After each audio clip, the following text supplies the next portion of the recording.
Today, we're going to break down a single publicly available military contract. Now, on the surface, it seems pretty straightforward, but when you dig in, what it actually reveals is this incredibly high-stakes countdown that's unfolding right now in the Middle East. $100 million. Just let that number sink in for a second. That's the figure at the absolute heart of this story.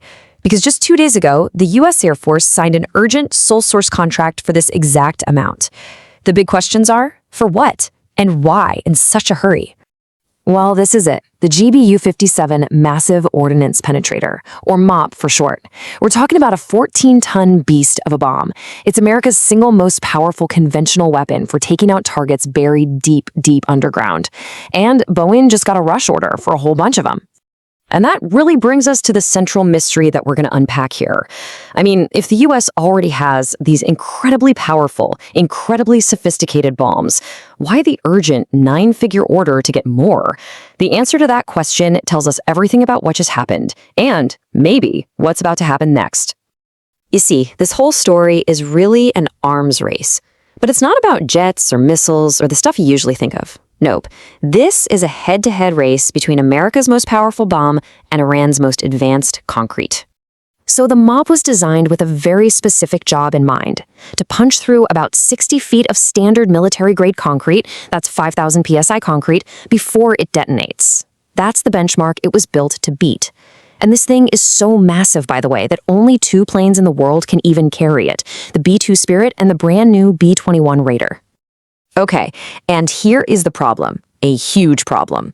While the MOP is rated for that 5,000 psi concrete, Iranian engineers have reportedly developed a domestic mix that hits 30,000 psi. Let me say that again, 30,000. That is 6 times stronger. They basically looked at the American specs and just engineered a direct counter to it. And you gotta understand, this isn't a small difference. When you slam a bomb into concrete that is 6 times stronger than it was designed for, the penetration depth doesn't just shrink a little bit, it collapses. The material just soaks up so much more energy, and that effectively neutralizes the bomb's single greatest advantage, its ability to get deep underground. This quote from General Dan Kane really puts it all into perspective. He said that in developing this bomb, they were secretly the biggest users of supercomputer time in the entire country. The U.S. poured years of complex modeling into this weapon just to figure out geology, and that is the level of engineering that Iran is now trying to defeat, not with another weapon, but with better concrete. So if Iran might be able to defeat the bomb, why the sudden urgent purchase? Well, that brings us to the first huge reveal, and it's hidden right there in the justification documents for that $100 million contract. So what's really going on here? Is it just about Iran cooking up some stronger concrete? No. The story is actually much bigger than that. And there it is, boom, straight from the U.S. government's own paperwork, the bombs are, quote, critically needed to replenish the inventory that was expended during Operation Midnight Hammer. That's the name for the June 2025 strikes on Iran. So you see, this isn't about stocking up for a future fight, it's about replacing what's already been used, the cupboard is bare. But here's the real kicker. The contract itself says the first replacement bombs won't even start showing up for 23 months. That's not until January 2028. This creates a massive, nearly 2-year window where the U.S. is vulnerable. And here's the strategic fallout from that. The contract documents flat out admit that because of these depleted stocks, America's Global Strike Command cannot support every potential war plan in every theater at the same time. The arsenal is stretched incredibly thin. But you know, the military doesn't just identify a problem and sit on it. It develops tactical workarounds. So let's look at how they've been trying to solve these twin challenges of super deep targets and super strong concrete.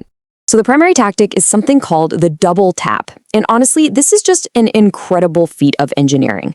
A B-2 bomber drops 2 of these massive MOPs on the exact same GPS coordinate. The first one hits, digs a huge hole, and then the second one, just seconds later, flies directly into that new crater to penetrate even deeper. It's wild. But remember that super strong Iranian concrete? Look at what it does to the math here. Against standard concrete, a double tap could get you down 120 feet. Pretty good. But against Iran's new mix, the combined penetration plummets to just 30 or 40 feet. If your target is buried 260 feet down, you haven't even come close to touching it. So this is where the ultimate wild card comes into play. The the B-21 Raider. This is a brand new, 6th-generation stealth bomber that is even harder to detect than the legendary B-2. And crucially, Iran has never seen it. They've never had a chance to measure its radar signature. They have absolutely zero data on it. You see, this creates a huge strategic advantage. Iran likely spent months analyzing the B-2's performance from those earlier strikes. But the B-21? It's what people are calling a stealth reset. It is a complete unknown. Any defensive system that Iran calibrated to detect the B-2 might be totally useless against the B-21.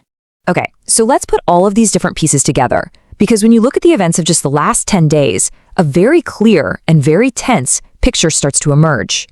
Look at this sequence of events. First, a report comes out calling for more B-21s.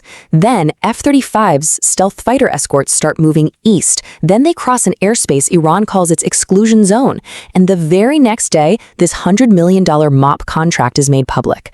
I mean, come on. These don't look like coincidences. This looks like deliberate operational sequencing. But making that contract public, that's a double-edged sword. It creates an incredibly dangerous dynamic. It is a direct signal to Iran. They now know for a fact that America's premier bunker buster inventory is low, and it won't be fully restocked for 23 months. That's a piece of intelligence they can absolutely act on. So, here is the bottom line, the situation as it stands today. The chess pieces are all on the board.